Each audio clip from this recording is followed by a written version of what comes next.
네, 시청자 여러분 안녕하십니까. 충북 시사토론창의 구원상입니다. 직장 내에서 발생한 괴롭힘에 대한 최초의 법적 조치라고 할 수 있는 직장 내 괴롭힘 방지법이 시행된 지 이제 7월 16일로 만 2년이 됩니다. 자, 2년 사이에 어떤 변화들이 있었고 또 더 나은 대안을 위해서 어떤 것들을 개선해 나가야 될지 오늘 토론을 통해서 함께 살펴보도록 하겠습니다. 자, 오늘 나와주신 네 분을 여러분께 소개해드리죠. 먼저 고용노동부 청주지청 근로개선지도일과 윤주섭 과장 나오셨습니다. 네, 안녕하십니까. 네, 반갑습니다. 그 옆으로 청주 상공회의소 최상천 사업본부장 나오셨네요. 네, 반갑습니다. 네, 반갑습니다. 제 왼쪽으로 김종현 노무사 모셨습니다. 안녕하세요. 반갑습니다. 마지막으로 음성노동인권센터 박윤준 상담실장 나오셨네요. 네, 안녕하세요. 네, 반갑습니다. 네 분과 함께하도록 하겠습니다. 자, 직장 내 괴롭힘 방지법 시행 2년이 됐습니다. 현재 상황을 좀 키워드로 간략하게 좀 들어보면 어떨까 싶은데요. 우리 순서대로 이건 좀 가도록 하겠습니다. 본부장님부터. 예. 네. 제가 이제 사용자 입장을 대변하러 나왔는데 현재 상황을 사용자 입장에서 키워드로 좀 표현한다라고 하면 임중도원의 상황이 아닌가.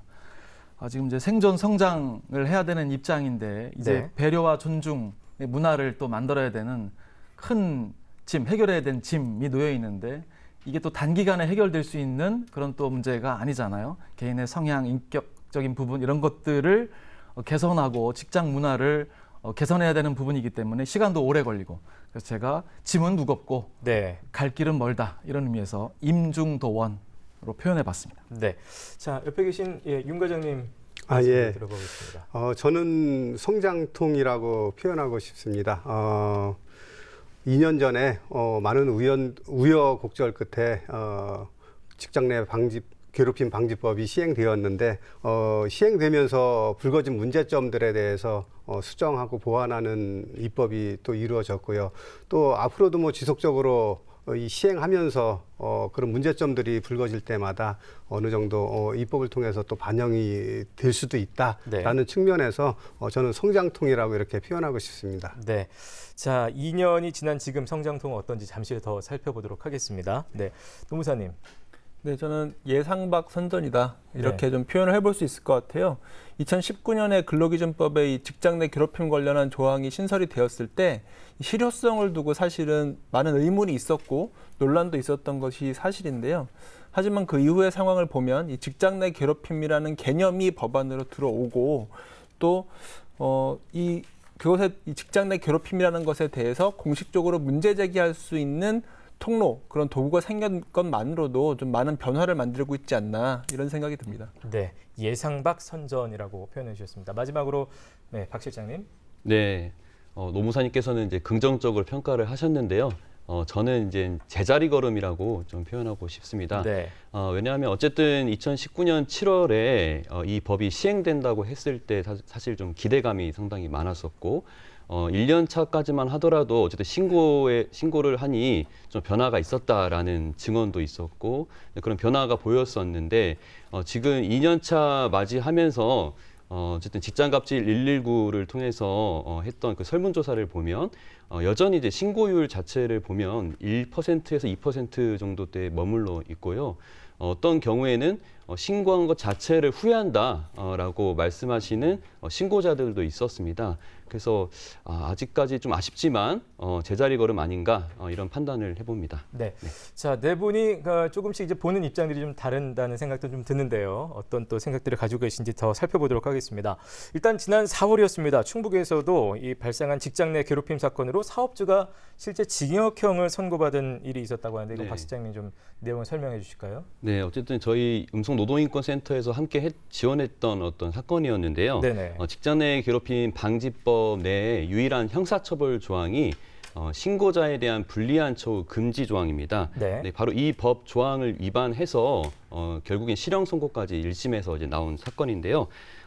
이제 처음에는 이제 약식으로 벌금 200만 원만 나왔었는데 사업주가 이걸 받아들이지 않고 정식 재판을 요청합니다. 그 결과 징역 6개월과 집행유예 2년 그리고 사회봉사 120시간을 명령했습니다. 네. 판결의 요지는 노동자에 대한 배려를 조금 더 찾아볼 수 없었다라고 네. 판단을 했습니다. 예. 그래서 이런 상황에서는 언제든지 또 다른 가해자, 또 다른 피해자를 낳게 될 것이라는 판단하에 징역형을 선고했고요. 그리고 좀 의미 있게 저는 보고 있는 판결 내용은 네. 피사용인, 즉 노동자 입장에서 노동의 의미를 좀 깨달을 필요가 있겠다 해서 120시간의 사회봉사 명령을 내린 것이 저는 의미가 있다라고 또 판단합니다. 실제 사례를 좀 몇 가지 좀 들어봤으면 좋겠는데요. 예. 윤 과장님. 예. 전체적으로는 뭐 청주 음성 나눠져 있는데 그것이 161건 정도가 이제 저희 노동청에 신고가 되었고요. 네. 그 중에서 가장 많았던 것은 폭언이 제일 많았습니다. 예. 예. 그래서 한 61% 정도가 폭언으로 신고가 됐고 예. 또 직장 내 괴롭힘의 특성상 폭언 하나만 가지고 들어오진 않습니다. 예, 폭행하고 폭언이 같이 들어온다든가 따돌림하고 폭행이 같이 들어온다든가 뭐 인사조치하고 같이 들어온다 이렇게 여러 네. 가지가 병합돼서 이렇게 신고가 되는 형태로 나타나고 있고요.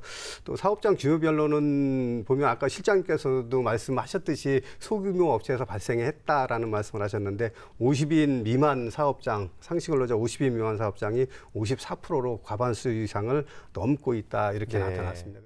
본부장님은 뭐 개인 구체적인 어떤 사례 뭐 꼽을 수 있을까요? 글쎄요. 지금 이제 과장님께서 뭐 자세하게 말씀을 해주셨습니다만 지금 이제 언론 보도를 통해서 다양한 이슈화된 부분들이 많이 있잖아요. 서울의 예. 모대학 청소 근로자 문제라든지 또 수년 전부터 뭐 대기업 오노 일가의 뭐 폭언, 갑질, 또 IT 업계 대표의 뭐 폭력 이런 문제도 수년 전에 있었고 또 최근에는 이제 우리 취준생들의 꿈의 직장이라고 하는 플랫폼 대기업 이제 극단적인 선택에 이르는 부분들이 있었는데요. 대부분의 이런 어떤 괴롭힘이 직장 내 상사로 인해서 네. 많이 일어나잖아요. 상사의 갑질을 가지고 여러 가지 형태의 유형, 과장님 설명하신 것처럼 그런 유형으로 나타나고 있는데 의외로 동료 간에도 이제 네. 관련법에 보면 이제 관계의 우위라고 하잖아요. 동료 간에도 이런 직장 내 괴롭힘들이 또 많이 발생하고 있습니다. 제가 될 때까지 태운다라고 하는 태운 문화가 이슈가 된 적도 있었는데 최근에 이제 골프장 캐디가 동료들의 어떤 괴롭힘으로 네. 인해서 또 극단적 선택한 사례도 있고 어쨌든 이 괴롭힘 문제는 어떤 직장 내뿐만이 아니고 또 다른 여러 가지 형태로 우리 생활 속 적폐라고 느껴질 정도로 다양한 유형으로 나타나고 네. 있다라고 볼 수 있습니다. 이슈화된 사건이라고 말씀하시니까 여러분 뭐 기억하시는지 모르겠습니다. 감독과 동료의 가혹 행위를 견디다 못해서 극단적인 선택을 했던 트라이애슬론 고 최숙현 선수가 산업재해로 인정을 받았다고 하던데요. 이 부분, 예, 노무사님. 뭐 합당한 결론이라고 생각을 하고요. 예. 산재보험법에 보면 직장 내 괴롭힘이나 고객의 폭언 등으로 인한 업무상 정신적 스트레스가 원인이 되어 발생한 질병은 산업재해에 해당한다 이렇게 명시가 되어 있고요. 판례에도 스스로 목숨을 끊거나 자해를 한 경우라 하더라도 그것이 업무와 관련된 원인으로 인해서 정상적 인식 능력이 뚜렷하게 저하된 상태에서 한 행위로 발생된 경우라면 산업재해에 해당한다고 보고 있거든요. 이게 보통 업무와 관련이 되어서 발생한 질병, 업무와 관련이 되어서 발생한 부상이 산업재해인데 스스로 뭐 자해를 하거나 목숨을 끊은 경우를 하더라도 이렇게 직장 내 괴롭힘이 원인이 되어서 극단적 선택을 한 경우라면은 산업재해로 인정을 받을 수 있다는 것이죠. 이 최숙현 선수의 경우에는 이 경주시청 당시 선수들과 가해자들로부터 폭행, 폭언, 뭐 성추행을 당했었고 가해자들은 형사처벌까지 받았죠. 아주 네. 명백한 그리고 심각한 직장 내 괴롭힘이었고 이런 직장 내 괴롭힘에 의해서 심적 고통에 시달린 나머지 극단적 선택을 하게 되었다면 산업재해로 보아야겠죠. 네. 자, 앞에 좀 내용이 좀 길었습니다만 이제 사실 중요한 내용들을 같이 좀 나눠야 될 것 같습니다. 직장 내 괴롭힘 방지법 이제 시행 2년이 됐습니다. 뭐 단도직입적으로 어떤 것들이 좀 달라졌을까요? 어떤 것들이 달라졌다고 보시는지 자유롭게. 네, 윤 과장님. 예. 그동안 직장 내 괴롭힘 방지법이 시행되면서 고용노동부에서는 사업장을 지도 감독을 하면서 취업 규칙에 직장 내 괴롭힘에 대해서 예방할 수 있는 방안 또 대응할 수 있는 방안을 규정하도록 이렇게 명시를 해갖고 많은 사업장에서 실제로 취업 규칙을 변경해서 저희한테 신고를 했고요. 네. 그러다 보니까 직장 내 괴롭힘 예방하고 또 처리하는 절차에 대해서는 뭐 사업장 내에서는 제도적으로 어느 정도 절차적인 구비는 됐다라고 보고 있습니다. 예. 다만 뭐 아직 실효성이 좀 미흡하다 이런 의견도 있긴 하지만 그런 절차적인 부분이 마련이 돼 있기 때문에 네. 실제로 직장에서 괴롭힘이 발생됐을 때 피해자를 보호한다거나 또는 사업장에서 어떻게 대처해야 되는지 그런 혼란을 겪을 수 있는 부분은 상당 부분 뭐 최소화할 수 있는 여건은 마련됐다라고 보십니다. 뭐 또 부연해서 한 가지 더 말씀드리자면은 그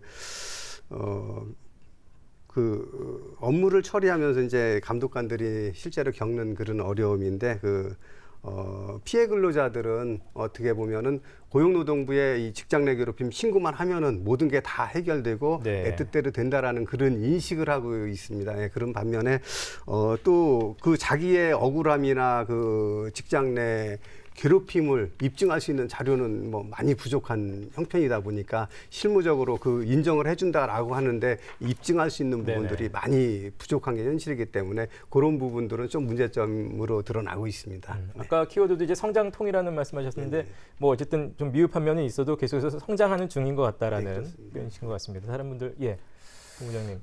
어찌됐든 법 시행을 계기로 이제 2년이 경과됐는데요. 직장 내 인권 의식이 높아지고 이제 어쨌든 여러 가지 이유로 그 문제가 있음에도 불구하고 참고 견디고 했던 이런 것들이 법 시행을 계기로 드러나고 적극적으로 그것들을 문제 제기하고 이런 측면에서 보면 어쨌든 직장 내 갑질 감수성이 높아지고 문화가 바뀌고 있는 것만은 분명하다라고 보여지는데요. 네. 어찌됐든 이 법이 또 시행됨으로 인해서 또 부작용도 좀 발생하고 있다. 이제 달라진 측면에서 이제 말씀을 좀 드려보면 법이 좀 모호한 측면이 좀 있어서 업무의 적정 범위 판단 기준이 좀 모호하거든요. 이게 이제 우리나라가 이제 극단적으로 굉장히 그 성과주의적 그 경영하는 경우가 많은데 도대체 어디까지가 이게 직장 내 괴롭힘이고 적정한 업무 지시고 네. 이냐 이런 거에 대한 판단이 좀 모호해서 사업주 입장에서 보면 이런 문제가 제기가 되면 시시비비를 가리고 하는데 굉장히 좀 네. 혼란과 어려움이 가중됐다라는 측면도 있습니다. 예. 그런 부분들이 이제 향후 또 개선해야 할 점으로 한번 더 여쭤보도록 하겠습니다. 박 실장님은 아까 이제 제자리 걸음이라는 키워드를 말씀하셨기 때문에 네네. 또 조금 다른 시각으로 보고 계실 것 같습니다. 어떻습니까? 네. 어쨌든 이제 법이 시행되고 그럼 과연 이 법이 어떻게 현실에서 예. 적용이 될까? 어떤 효과가 있을까? 어떤 도움을 줄 수 있을까? 이런 생각을 하잖아요. 이제 2년 정도 지났으니까 이제 사건 초기부터 어떻게 끝나는지 그 사례들이 점점 나오고 있잖아요. 예, 그런데 그 결과를 보니까 사실 만족스러운 결과들이 사실 많지 않았다라는 겁니다. 여기서 말하는 만족스러운 결과라는 것은 괴롭힘 행위자가 자기 잘못을 인정하고 그리고 피해자한테 사과를 한 다음에 합당한 벌을 받고 그리고 피해자 내지 신고자는 자신이 보호받은 상태에서 안전하게 직장에 복귀하는 것입니다. 예. 그런데 대부분의 사례를 봤을 때 이제 피해자나 이제 신고자들이 신고까지는 하더라도 네. 기후의 괴롭힘 자체를 인정받지 못하거나 인정받았더라도 다시 직장에 복귀하는데 여전히 냉대하는 분위기를 마주하게 되고 그때 사실은 더 이상 못 다니겠구나 해서 그만두는 경우가 많거든요. 예. 그래서 아까 이제 과장님 말씀하신 것처럼 그냥 실업급여라도 받고 구직급여라도 받고 그만둬야지 이 정도가 이제 최차선인 거죠. 예. 그런 거 봤을 때 좀 만족스러운 결과를 찾아보기 힘들다. 그나마 바깥으로 알려진 거의 만족스럽다라고 뭐 평가할 수 있을지 모르겠지만 그런 사례가 최근에 이제 정의당 그 김종철 전 대표의 성추행 사건 이후에 벌어진 사건이 아닐까 싶습니다. 그러니까 여전히 이제 신고율 자체가 2%대에 머물러 있고 괴롭힘 발생 시 효과적인 이게 구제 수단이 될 것인가 이런 의문점이 듭니다. 그래서 아까 잠깐 소개해드렸던 직장갑질 119에서 그 지난달에 이제 직장인 1,000명을 대상으로 갑질 감수성 지표나 그 직장 내 괴롭힘을 주제로 이제 설문조사를 했거든요. 그때 지난 1년간 직장에서 괴롭힘을 경험했다라고 답하는 비율이 32.9%였습니다. 네. 그 지난해 9월과 12월에 그리고 올해 3월 조사에서는 32%에서 36%로 비슷한 수준에 머물러 있고요. 그 회사나 노동조합의 괴롭히는 내용을 신고했다라고 응답한 비율은 2.4%, 그리고 국가인권위원회나 고용노동부 그리고 국민권익위원회 이런 관련 기관에 신고했다라는 비율은 3% 정도였습니다. 그래서 갑질을 참았다라고 답한 비율은 68.4%인데 왜 참았냐라고 이제 물어봤는데요. 그 이유에 대해서는 이 신고 이후에 상황이 나아지지 않을 것 같아서라는 대답이 무려 62%였고 네. 향후에 인사상 불이익을 받을 것 같아서라고 답한 비율이 27.2%로 꽤나 많은 상당 부분에서 이렇게 신고를 좀 어렵게 만드는 그런 요인들이 곳곳에 있다라는 것을 시사하고 있는 것 같습니다. 예. 네. 노무사님도 이제 실제 피부로 좀 느끼시는 그런 것들이 2년 사이에 좀 있었을 것 같습니다. 어떠세요? 네, 박윤용 실장님은 이제 그 직장 내 괴롭힘에 대한 문제 제기를 했을 때 뭔가 합당한 결과가 네. 나오는 것은 굉장히 부족하지 않나는 지적을 해주셨고 저도 뭐 예. 그렇게 느끼고는 있는데요. 다만 이제 양적인 측면에서 보자면 이 직장 내 괴롭힘이라는 개념 혹은 뭐 직장 갑질이라고 표현되기도 하는데 이것에 대한 그 인지도 자체는 2년 사이에 굉장히 많이 높아졌다라는 생각이 좀 듭니다. 네. 이 노무사 입장에서 보자면 가면 갈수록 이 직장 내 괴롭힘 관련한 문의, 상담 요청 건수가 이제 굉장히 많아지고 있고요. 특히 이제 노동자들의 경우에는 노동조합을 통해서 자문이 들어오는 경우가 많습니다. 예. 이러한 경우도 직장 내 괴롭힘에 해당될 수가 있느냐, 뭐 이렇게 문의가 들어오는 건수가 뭐 2년 시간이 지나면 지날수록 많이 늘어나고 있고 또 기업의 입장에서도 과거에는 이것을 어떻게 대처해야 될지 좀 우왕좌왕했었다면 사용자들도 뭐 이제 좀 더 이제 전문적인 전문가들에게 이것이 직장 내 괴롭힘에 해당하는지 안 하는지를 뭐 위원회를 꾸려서 하기도 하고 외부 전문위원들에게 판단을 의뢰하기도 하는 등 조금 더 좀 제도화하고 또 객관적인 판단을 위해서 노력하는 케이스는 늘어나고 있다. 예, 이렇게 판단이 됩니다. 네. 좀 아쉬움을 표하는 목소리 중에서는 이제 가해자와 피해자의 어떤 분리 조치가 잘 안 된다. 이건 뭐 어떤 다른 사건들도 다 마찬가지인데요. 또 피해자들의 2차 피해 뭐 이런 지적들이 있습니다. 이런 부분들이 이제 아까 박 실장님이 말씀하신 사후 처리에 있어서 좀 미흡한 부분까지도 좀 될 것 같은데요. 이런 부분들은 좀 실질적으로 현실적으로는 좀 어떻게 수정 보완이 되면 좋을까요? 현장에서 좀 보시기엔 박 실장님. 어쨌든 법에서는 그 이제 신고자 내지 피해자가 그러니까 괴롭힘 신고를 하면 근무 장소 변경이나 유급휴가 등 적절한 조치를 취해야 한다라고 이제 명시는 되어 있습니다. 네. 그래서 이제 올해 이제 10월 14일부터 시행되는 이제 개정법에는 이제 괴롭힘이 확인되었는데 확인된 이후에 적절한 조치를 취하지 않으면 이제 500만 원 이하의 과태료 이제 물도록 바뀌었지만 사업주가 또 괴롭힘 사실을 인정하지 않으면 사실 이런 게 또 적용이 안 되는 거잖아요. 그리고 또 우리가 또 좀 생각해 봐야 될 점은 이러한 2차 피해는 그 괴롭힘 행위자뿐만 아니라 다른 동료 노동자나 그리고 상급자들에 의해서 또 이루어집니다. 그래서 직장 내 괴롭힘이라는 문제가 단순히 행위자와 그 피해자 1대1 단둘이 문제가 아니라는 것이죠. 그래서 괴롭힘 이런 갑질을 용인하는 여러 복합적인 요인들이 각 조직들마다 다른 양상으로 존재할 것이고요. 그래서 이를 개선하기 위해서는 조직 구성원 모두가 사실 노력을 해야 되는 부분이라고 저는 생각을 합니다. 예. 다른 분들은 어떤 생각 갖고 계신가요? 이 부분과 관련해서 네, 현실적으로 많이 발생하는 문제가 그 가해자와 피해자를 분리하기 어려운 소규모 사업장에서 사실은 또 많이 발생을 합니다. 이 피해자의 경우에는 가해자와 분리 조치를 원하는데 네. 이 사업장 자체가 워낙 소규모인 경우에는 다른 곳으로 발령을 내기도 어렵고 그렇겠네요. 뭐 이런 현실적인 문제들이 예. 발생을 하는 것이죠. 뭐 그렇다고 가해자를 무조건적으로 계속해서 그 휴직 조치한다거나 아니면 해고를 하기도 좀 쉽지는 않은 것이니까요. 이 장소의 분리가 가능하다면 그것이 좀 필요하겠지만 이 보호 조치에 있어서는 장소의 분리가 전제되지 않아도 그 피해 근로자를 보호할 수 있는 좀 어떤 세분화된 매뉴얼 뭐 이런 것들을 좀 마련하는 것이 필요하지 않나라는 생각이 들고요. 박윤영 실장이 말씀하셨다시피 이것을 어떤 물리적인 공간의 분리로만 사고할 것이 아니라 네. 같이 근무하는 동료들 혹은 직장 상사와 그 하급자 간의 어떤 소통 문화 이런 것들을 개선하는 쪽으로 좀 더 좀 힘을 쏟아야 될 필요가 있지 않나 이런 생각이 듭니다. 네. 요 관련해서 제가 그 실장님이나 앞에서 두 분께서 뭐 문제점을 잘 지적을 해주셨는데요.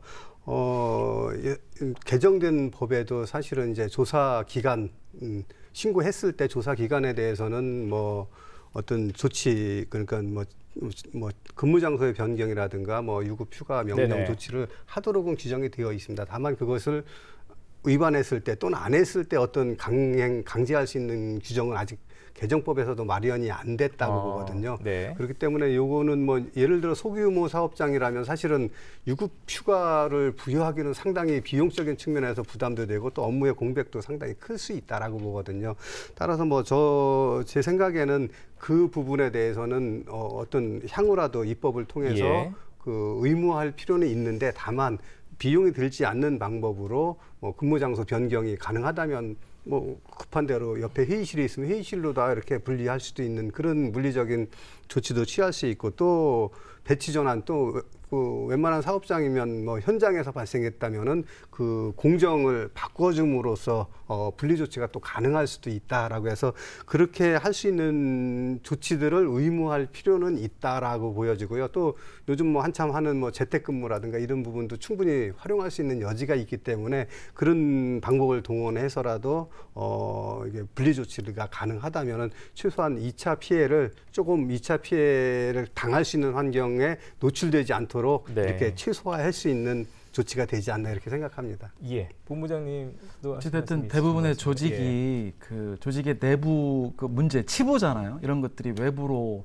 공개되고 드러나는 상황 자체를 꺼리는 게 일반화돼 있거든요. 특히 이제 공공기관일수록 더 예. 하고 기업도 마찬가지인데 기업은 또 어쩔 수 없이 아까 말씀하셨지만 경영상의 이유로 그런 분리 조치를 하기가 곤란한 상황에 놓인 기업들도 많이 있거든요.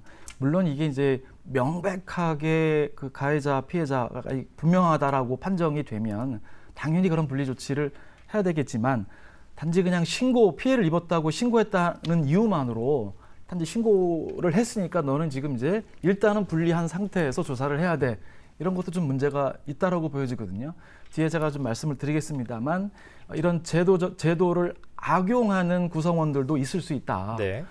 본인이 유리하게 뭐 임금 협상이라든지 여러 가지 직무 배치라든지 이런 유리한 위치에 서려고 구성원들이 일단 여러 가지 이게 분명히 봐도 이게 괴롭힘 해당 여부가 좀 모호한데 그런 것들을 뭐 신고를 했는데 신고했다는 이유만으로 분리 조치를 하고 이런 것도 좀 문제가 있을 수 있어서 네. 이 경영자들은 굉장히 좀 난감한 상황. 뭐 여러 가지 처할 수 경우들이 있다는 있을 수 거죠. 있다. 네. 또 지적 사항이 나오는 것 중에 하나가 어떤 근로 감독관을 만나느냐에 따라서 이 결과가 좀 천차만별이더라 이런 지적도 있습니다. 뭐 사실 어떤 것이든 그 자리에 누가 앉느냐가 사실 중요하긴 한데요. 그래도 이런 것들은 피해를 구제받는 어떤 일이기 때문에 그 누가 앉느냐에 따라서 달라진다면 굉장히 조금 그 제도가 흔들릴 가능성도 있어서 이런 부분들은 어떻게 생각하시는지. 예. 사실 저도 예. 제가 먼저 먼저 들을까요? 예. 뭐 어쨌든 근로감독관들이 뭐 신고했을 땐 처리를 하고 있으니까 예. 그런 문제들이 언론을 통해서도 사실은 뭐 좀 이슈화된 적도 있고 뭐 합의를 종용한다 뭐 이런 부분들이 좀 언론에 크게 보도가 되었던 사실이 있습니다.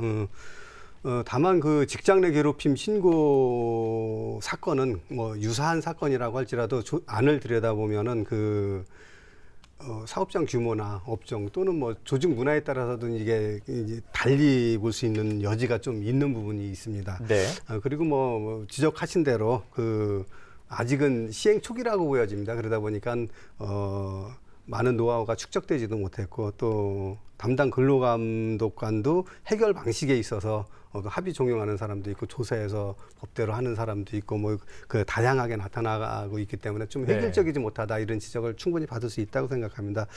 다만 이제 고용노동부에서 하는 조치는 그러한 것을 방지하기 위해서 다소 그 경험이 풍부한 경험이 풍부한 감독관으로 하여금 그 직장 내 괴롭힘 전담 감독관으로 지정을 해서 운영을 하고 있고요. 또 교육 훈련을 통해서 또 역량 강화도 물론 하고 있고 지금 현재 그 우수 사례를 수집해 가지고 그 우수 사례집을 만들고 있습니다. 그래서 그런 걸 전파함으로써 좀 더 획일적으로 또는 조사 방법의 노하우를 좀 공유할 수 있는 여건이 되고 또 한 가지 말씀드리고 싶은 거는 직장 내 괴롭힘 판단 전문위원회라고 네. 뭐 둘 수도 있습니다. 그래서 아까 그 최상창 본부장께서도 그 적정 업무 범위에 대해서 좀 모호하다라는 표현을 하셨는데요. 그 감독관이 볼 때도 그렇게 모호한 부분이 있을 수가 충분히 예. 있거든요. 그렇기 때문에 그런 부분들은 그 외부위원들로만 구성이 전문위원회로. 돼가지고 예. 그 직장 내 괴롭힘 판단 전문위원회에서 저희가 자문을 받아서 또 이렇게 네. 판단을 함으로써 좀 객관성하고 공정성을 확보하도록 저희가 그렇게 노력은 하고 있습니다. 네, 박 실장님. 예. 네네네. 저 일단 좀 질문도 하나 있긴 한데요. 네. 어쨌든 이 직장 내 괴롭힘이라는 게 임금체불이나 다른 형사 사건하고 조금 다르게 근로감독관이 단순히 조사자 역할을 하는 게 아니라 상담자 역할까지도 저는 해야 된다고 이제 생각을 하거든요.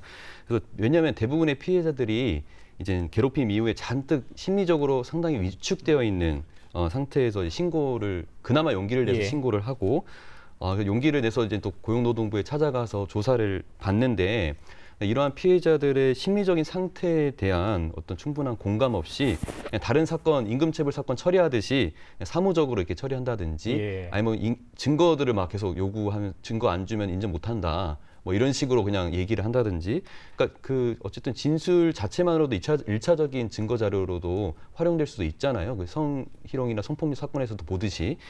그래서 그리고 어떤 그 신고자들의 진술권을 좀 충분하게 보장해주지 못하고 있다라는 예. 그런 불만들을 많이 들었었습니다. 예. 그래서 좀 질문드리고 싶은 거는 이게 그 직장 내 괴롭힘을 신고했을 때 전담 근로감독관이 있다고 하셨는데 그럼 그 별도의 어떤 장소가 있고 그 사람과 어떤 그 프라이빗이 보장되는 상황에서 그게 제대로 좀 편안한 상태에서 이게 이루어지고 있는 건지 네. 아니면 어떤 그냥 똑같은 창구에서 이게 이루어지는 건지 좀 궁금하거든요.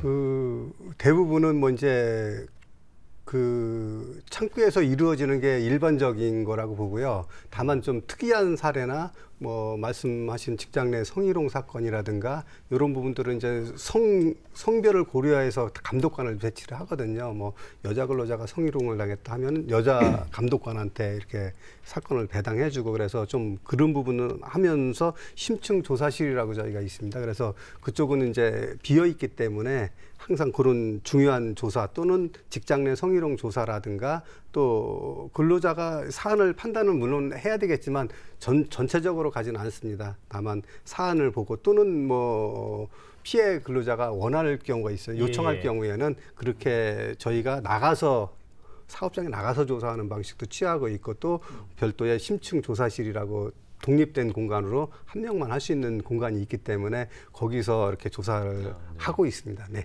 그래서 또 고용노동부에서 나름의 많은 노력을 하고 있다고 저도 생각을 네네. 하는데요. 조금 더 요구드리고 싶은 거는 사실 저는 좀 일괄적으로 적용을 했으면 좋겠다라는 겁니다. 직장 내 괴롭힘 사안인 경우에는 똑같이 임금체불 뭐 진정 사건을 처리하는 똑같은 창구에서 바로 옆에서 다루는 것보다는 별도의 장소에서 예. 사생활이 보호되는 장소에서 그래야 왜냐하면 안전하다고 생각을 하고 자기 얘기를 좀 더 꺼낼 수 있는데 옆에서 막 사실 가보면은 싸우고 있고 시끄러운 와중에서 자기 이야기를 솔직하게 얘기하기가 쉽지가 않거든요. 예, 그래서 좀 더 집중된 상태에서 편안하게 자기 얘기를 할 수 있게 그렇게 그 조건들을 만들어 나가는 거 이런 것들을 좀 더 노력을 해주셨으면 좋겠고 네. 전담 근로감독관들이 사실 그 사건 수에 비해서 부족하다고 들었습니다. 그래서 그 전담 근로감독관의 수도 충분히 확충할 필요도 있겠다. 왜냐하면 네. 어쨌든 반대로 근로감독관도 감정노동자이기 때문에 그분들이 편안한 상태에서 제대로 된 조사를 하기 위해서는 그 조건들을 만들어줄 필요가 있겠다. 그래서 그 고용노동부 본부 차원에서 그 지청 차원에서도 좀 노력을 해야 되는 부분이라고 생각을 합니다. 네. 개선점까지 좀 말씀해 주신 것 같아요. 그 어떤 얘기해도 네, 되나요? 네. 그 이제 아까 그 판단의 모호함 때문에 아까 이제 말씀하신 것처럼 근로감독관의 역할이 그 어느 때보다 중요하고 인원도 증원돼야 되지만 이들의 전문성, 그다음에 역량, 그다음에 그 인권 감수성, 또 공감 능력 전반적으로 필요한 부분이잖아요. 어쨌든 그 직장 내에서 피해자, 가해자 또 이것들을 조사하는 사람들은 상호 연결돼 있기 때문에 네. 객관적으로 조사하는 게 굉장히 어려워요. 그래서 근로감독관들이 개입을 해서 그런 것들을 명약관하게 판정을 해줘야 되는 부분들이 있는데 그 과정에서 너무 피해자, 뭐 물론 이제 피해자를 우선적으로 피해자의 얘기를 듣겠지만 피해자 얘기도 듣고 또 직장 내 여러 그 구성원들의 얘기를 종합적으로 들어서 판단하는 능력도 좀 요구 된다고 볼 수 있습니다. 예. 아까 이제 그 몇 가지 개정안에 포함이 안 된 네네. 내용도 잠깐 윤 과장님 언급해 주셨는데 지난 3월에 이제 근로기준법 개정안이 통과가 됐습니다. 오늘 10월 14일부터 시행을 앞두고 있는데요. 노무사님, 이 개정법에서 실제로 어떤 내용들이 좀 그 전과는 달라졌습니까? 네, 이 근로기준법 76조에 직장 내 괴롭힘에 관련한 그 내용들이 들어가 있는데요. 우선 그 중에서 그 개정된 내용을 보면 사용자가 직장 내 괴롭힘 신고를 접수하거나 발생 사실을 알게 되면 지체 없이 객관적으로 조사를 실시하여야 된다. 이제 이런 조항이 있습니다. 예. 원래도 이거 조사 의무에 대한 조항은 있었는데 객관적으로 조사를 실시하여야 한다라고 해서 좀 더 강조하는 의미에서 개정이 되었고요. 그리고 직장 내 괴롭힘 발생 사실을 조사한 사람, 그리고 그것을 보고받은 사람, 그리고 그 과정에 참여한 사람은 그 조사 과정에서 알게 된 비밀을 다른 사람에게 누설하여서는 아니 된다라는 이런 비밀 보장과 관련한 의무가 네. 신설이 되었죠. 예. 다만 이제 그 조사와 관련된 내용을 사용자에게 보고하거나 관계 기관의 요청에 따라 정보를 제공하는 경우에는 가능하다. 예, 이런 내용이 신설이 되었습니다. 그리고 이제 과태료 관련한 부분이 사실 어떻게 보면 핵심인데요. 네. 이 직장 내 괴롭힘 행위자에 대한 처벌 조항이 없었어요. 그런데 이번에 보면 사용자 그리고 그 친족이 직장 내 괴롭힘을 행한 경우에는 1천만 원 이하의 과태료를 부과할 수 있도록 법이 개정이 되었습니다. 예. 그리고 그 직장 내 괴롭힘 발생 시에 객관적으로 사실 조사를 하지 않거나 아니면은 그 관련해서 조사 과정에서 알게 된 비밀을 누설하거나 그리고 그 피해자 보호 조치, 그러니까 유급 휴가를 부여한다든지 하는 피해 조치를 하지 않거나 또는 가해자에 대한 적절한 조치를 하지 않은 사용자에 대해서는 또한 500만 원 이하의 과태료를 부과할 수 있도록 법이 개정이 되었습니다. 그럼 아까 그 유급휴가 관련해서 좀 그 강제하는 규정이 없다고 했는데 네네. 관련해서 조금 내용이 있긴 있네요. 그러니까 직장 내 괴롭힘이 확인된 경우에는 그게 예. 강제를 할 수가 있고 예. 조사 기간에 대해서는 그 강제 규정은 없습니다. 다만 이제 할 의무는 사업자한테 부과되는데 과태료 규정에서는 제외가 됐다 이렇게 보시면 됩니다. 그렇군요.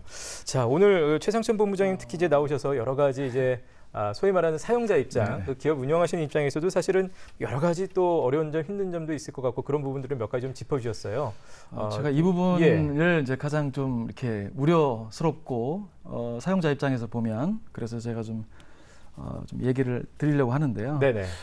기존에도 어찌됐든 이제 가해자 피해자와 관련된 부분들을 사용자가 이제 처벌받는 규정이 물론 있었어요. 근데 이제 그 어쨌든 불이익 처우에 대한 판단은 신고자나 피해자의 의견이 절대적으로 존중받는 문화였기 때문에 기존에도 그런 조항 때문에 정상적인 인사조치라든지 그런 것들이 침해받고 주저하게 되고 그런 문제가 있었거든요. 그런데 이번에 어찌됐든 피해 조사를 의무화하는 조항이 또 생겼어요. 예. 물론 이제 명백하게 피해를 입은 노동자들을 보호하고 또 구제해줘야 되는 건 맞아요. 그래서 이런 것들을 당연히 조사를 해야 되는 거 인정을 하는데 아까도 이제 제가 언뜻 말씀드린 것처럼 여러 가지 조직 내 구성원들 보면 조직 내에 부적응자가 반드시 존재하게 돼요.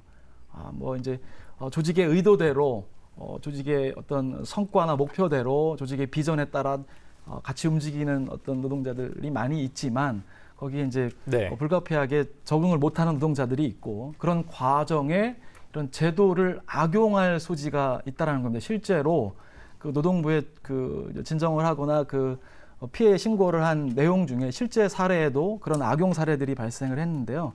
그럼에도 불구하고 무조건적으로 조사를 해야 되고 해야 되는 상황인 거고요. 경영자는 그 사안 말고 그 구성원이 당초에 그 괴롭힘 피해 이외에 저성과를 낸다거나 조직의 어떤 여러 가지 화합이나 융합의 문제를 일으킨 다른 부분 가지고 그런 것 때문에 인사조치를 해야 되는데 괴롭힘 신고한 사안 때문에 정상적인 인사조치도 못할 수 있는 문제가 생길 수 있다라는 겁니다. 그래서 그런 부분들을 개정하는 데 좀 이렇게 놓친 부분이 좀 있지 않나 싶어서 좀 우려하는 부분이 있습니다. 네. 이 밖에 또 어떤 점들이 좀 개선되어야 실제 현장에서 좀 이런 괴롭힘 방지법이 좀 실효성을 높일 수 있을까요? 못다하신 말씀들 뭐 있을까요? 네, 박 네네. 실장님. 제가 할 말이 많은 것 같습니다. 저는 이 괴롭힘 금지 방지법을 통해서 가장 우리가 중요하게 여겨야 할 목표가 무엇인가 생각해 봤을 때 저는 그 피해자가 안전하게 직장에 복귀하는 것이라고 생각을 합니다.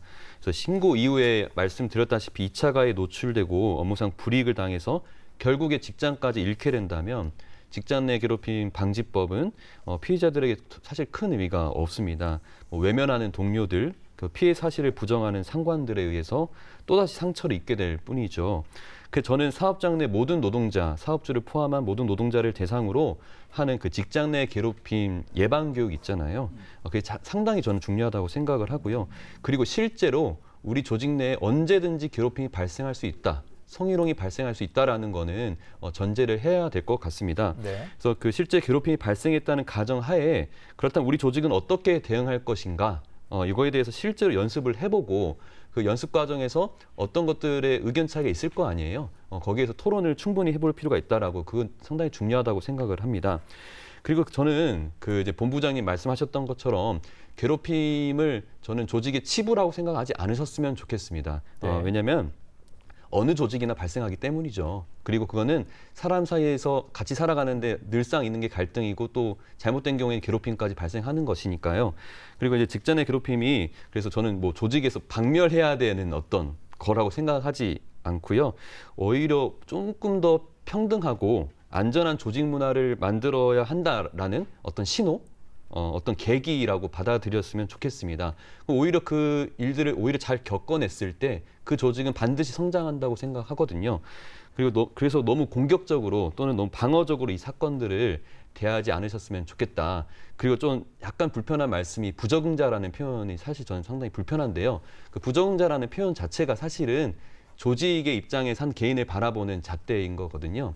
어떤 부적응한 이유를 잘 찾아보면 조직이 잘못했을 수도 있고 조직이 과한 어떤 기준을 들이대는 걸 수도 있고 어떤 다양성을 포함한 뭔가 수용하지 못하는 어떤 기존에 경직돼 있던 어떤 오래된 관행적으로 머물러 있던 어떤 문화들이 존재할 수도 있거든요. 네. 오히려 그 문화를 깨라고 얘기하는 신호일 수도 있습니다. 그래서 그 부적응자라고 생각하지 마시고 오히려 그분들이 들리는 얘기들 좀 잘 들어주시면 오히려 조직 입장에서도 성장의 계기가 되지 않을까 이런 말씀을 꼭 드리고 싶었습니다. 네, 뭐 다른 의견이 또 있으실까요? 예, 제가 이제 바로 그 받아주시죠. 부정자 표현을 했는데 어쨌든 다양한 유형의 구성원들이 존재를 하게 되고 예. 저는 이제 제도 악용을 좀 막자는 취지의 말씀을 이제 드린 거고요. 어찌됐든 아까 오히려 피해자가 악의적인 목적으로 신고를 해서 가해자로 지목된 사람이 문제가 될 수도 있거든요. 이번에 그 서울의 모 대학 청소 노동자 문제도 이제 언론에 이제 보도가 되도 이슈가 됐습니다만 그 구성원들이 또 다른 의견들이 나오고 있어요. 가해를 했다라고 하는 팀장이 그런 의도가 아니었다라고 적극적으로 또 방어하는 그런 사례도 생기는데요. 엄한 또 이 가해자가 생기면 안 되겠고요. 또 조직은 어찌 됐든 적당한 갈등이 필요하거든요. 적당한 갈등 속에서 성장해 나가는 것인데 무조건 그런 갈등들을 없애야 되고 이런 것들도 좀 우리가 생각을 해봐야 되겠다라는 겁니다. 어쨌든 정상적인 사용자의 그런 인사 조치나 이런 것들이 문제되지 않는 방향으로 이 제도가 나아가야 된다 그런 입장입니다. 네, 아까 이제 근로감독관에 따른 편차를 잠깐 짚어봤는데 사실 그보다 더 중요한 게 이제 지자체별로 편차가 있다면 그게 더 좀 어려운 상황이 아닌가 싶습니다. 우리 충청북도의 현재 상황은 어떻습니까? 이건 윤 과장님 먼저 여쭤볼까요? 충청북도에서는 그 직장 내 괴롭힘 관련 조례는 이제 마련을 한 것으로 알고 있습니다. 네. 다만 이제 조례뿐만 아니라 그 규칙하고 매뉴얼까지도 만들어서 구체적으로 이런 직장 내 괴롭힘이 발생했을 때 어떻게 조치를 하고 어떻게 대응을 하고 어떻게 신고하고 뭐 이런 것들이 다 마련이 돼야 되는데 예. 그 부분은 아직 뭐 마련을 안 된 거로 이렇게 파악하고 있습니다. 그래서 예. 뭐 도에서도 어쨌든 뭐 여러 가지 노동 관련해서는 노동 존중 관련해서는 굉장히 앞서가고 있는데 이런 부분도 또 조속히 마련돼야 할 필요성이 있지 않나라고 보고요. 네.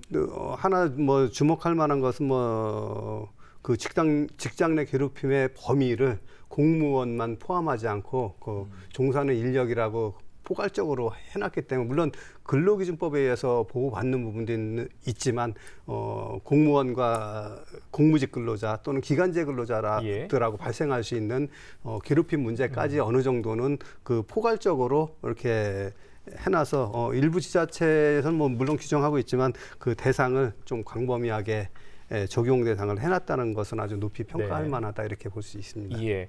본부장님은 충북의 상황 어떻게 인식하고 계세요? 글쎄요, 제가 이제 다른 통계자를 가져왔는지 모르겠습니다만 아직 그 정의당의 유은주 의원 자료에 의하면 어쨌든 서울을 포함한 4개 자치단체 미흡하고 굉장히 양호한 데는 하나도 없고 이 조례와 관련해서 충북도 제가 알고 있기로는 조례 매뉴얼을 이제 제정했는지 모르지만 여러 가지 예방 조치나 이런 것들이 좀 부족한 자치단체에 심각한 수준에 있는 것으로 이렇게 파악이 되고 있는데요.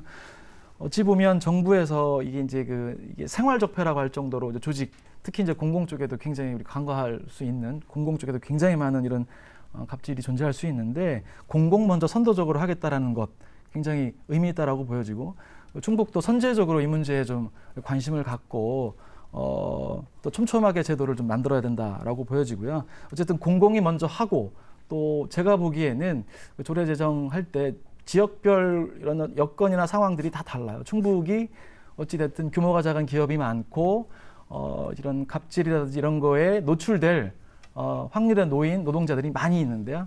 그런 여건들을 좀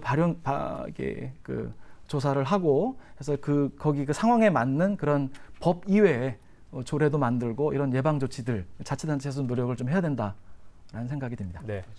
굳이 말씀드리고 싶은 게 어쨌든 조례는 만들어진 거는 맞고요.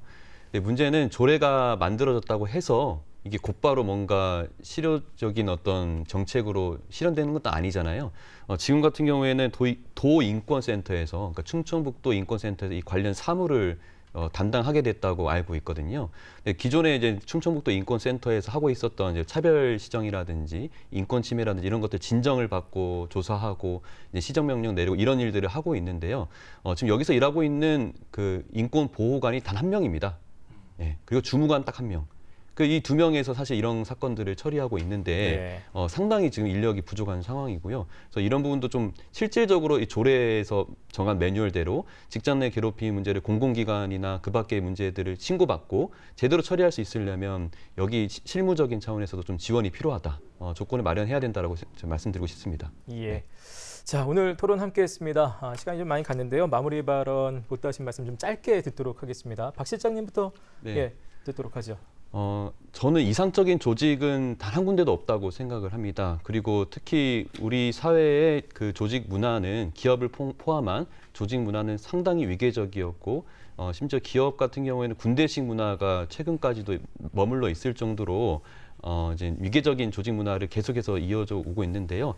이제 그래서 지금 나오고 있는 여러 갈등의 요소들, 이런 괴롭힘을 호소하는 문제들, 이런 문제들을 좀 전에 말씀드렸던 것처럼 단순히 조직을 깨기 위한 조직을 반조직 행위라고 생각을 하거나 뭔가 경영을 방해하는 그런 움직임으로 받아들이지 않으셨으면 좋겠고요. 보다 좀 다양성을 수용하고 평등하고 민주적인 토론이나 의사결정 과정을 만들어내는 어떤 하나의 신호들, 중요한 단서들이라고 저는 받아주셨으면 좋겠고 이 일들을 위해서 단순히 가해자, 피해자로 대상화하지 않고 모든 구성원들이 이 문제를 해결하기 위해 책임이 다 있습니다. 모든 구성원에게 책임이 있습니다. 누구는 방관하고 있고요. 누구는 동조하고 있는 것입니다. 그래서 그 책임들을 나눠 가지면서 같이 좀 잘 해결했으면 좋겠습니다. 네, 최상천 본부장님. 어쨌든 이 직장 내 괴롭힘 문제는 개인에게도 피해가 가지만 조직 전체에도 피해를 주는 심각한 사안이잖아요. 경영활동에도 상당한 영향을 주고 있고 그래서 어찌됐든 당연히 가야 할 길이고 필요한 부분인데 누누이 말씀드리지만 모든 책임과 리스크를 사용자에게 좀 짊어지우는 것은 좀 문제가 있다. CEO에게 과다한 처벌을 위주로 시행하는 내용보다는 어찌됐든 그 예방이 우선되도록 문화를 개선하는데 예방이 우선되도록 하는 조치로 나아가야 된다. 이 CEO를 대상으로 한 과한 처벌은 어찌됐든 경영활동을 좀 위축시킬 수 있고요. 기업가 정신을 사라지게 할 수 있어요. 투자도 위축되고 또 무엇보다도 반기업 정서, 기업인들은 다 그래, 있는 자들은 더 그래 이런 이제 반기업 정서 생기는 걸 굉장히 우려하고 있거든요. 사실은 우리 경제에 있어서 굉장히 중요한 역할을 하고 있는 우리 기업가들이 이런 어떤 반기업 정서의 가해자로 몰리는 상황을 좀 지양해야 되겠고요. 어쨌든 사용자들도 배려와 또 존중의 문화를 만들려고 다 노력을 한다고 봅니다. 이 사람을 이렇게 이끄는 기술이 예술의 경지라고 표현이 되잖아요. 사용자들도 노력을 할 것이고요. 어쨌든 예방이 우선되도록 교육, 이런 캠페인, 이런 것들을 범국민 캠페인 이런 것들을 좀 진행했으면 좋겠다 이런 입장입니다. 네, 김종현 노무사님. 예. 네, 이 법 개정 이후에 노동부 역할이 매우 클 것으로 보이고 어깨가 무거우실 것 같습니다. 오늘 박윤정 실장님도 몇 가지 좀 주문의 말씀해 주셨고 과장님께서도 뭐 매뉴얼을 마련한다든지 교육 훈련이라든지 어떤 노력을 기울이고 있다는 말씀을 해주셨는데요. 네. 제가 보기에는 어떤 통일적 기준을 마련하기 위한 그 현장에서 매뉴얼도 마련해야 되고 교육 훈련을 통해서 인권 감수성 높이는 것도 필요한데요. 오늘 좀 드리고 싶은 말씀은 제가 볼 때 현장에서 가장 중요한 거는 이 근로감독관에게 배정된 사건 수를 줄여주고 좀 칼퇴근할 수 있도록 만들어주는 거라고 저는 그렇게 생각을 합니다. 왜냐하면 동시에 수십 개의 사건을 처리하고 있는 이 근로감독관들이 어떻게 이 직장 내 괴롭힘 피해자에게 상담자의 역할을 하고 그분들에게 정서적 공감까지 할 수 있을까 굉장히 물론 잘하고 계신 정말 노력하시고 계신 분들이 있지만 현실적으로 어려운 얘기다. 앞으로 이 부분을 위한 노력이 좀 필요하겠다라는 말씀을 오늘 드리고 싶습니다. 네, 윤주석 과장님 마지막. 한 가지 당부드리고 싶은 거는 그 직장 내 괴롭힘 사건이라는 것은 대부분 그 지속적이고 반복적인 특징을 보이거든요. 네. 그렇기 때문에 그런 괴롭힘을 당하는 근로자들은 그런 부분을 충분히 이제 증거를 이렇게 확보해서 그 노동청에 신고하든가 사업주한테 신고할 수 있는 이런 여건을 해줬으면 좋겠습니다. 왜냐하면은 진짜 억울하기 때문에 괴롭기 때문에 신고를 했는데 그것을 인정받지 못한다면은 그분은 더 억울한 게 되죠. 오히려 신고해갖고 본인만 더 이상한 사람이 되는 부분이 되기 때문에 뭐 실장님 계시고 노무사님 계시지만 그런 부분은 이제 이미 상담하러 왔을 때는 당하고 있는 중이거든요. 그러면은 그 이후로라도 증거를 확보할 수 있는 그런 지도를 해주신다면은 감독관들이 또 어려운 여건 속에서 이 사건 처리하면서도 굉장히 도움이 될 수 있지 않나 이렇게 생각하고 마치겠습니다. 자, 오늘 함께해 주신 네 분 감사드리겠습니다. 고맙습니다. 네. 자, 직장 내 괴롭힘 방지법 시행 2년을 맞아서 오늘 토론 함께했습니다. 규제하는 법과 제도에 앞서서 사업주도 또 노동자도 또 근로자끼리도 각자가 좀 소중한 하나의 인격임을 먼저 좀 기억했으면 좋겠습니다. 충북 시사토론창 오늘 순서는 여기서 마치겠습니다. 고맙습니다.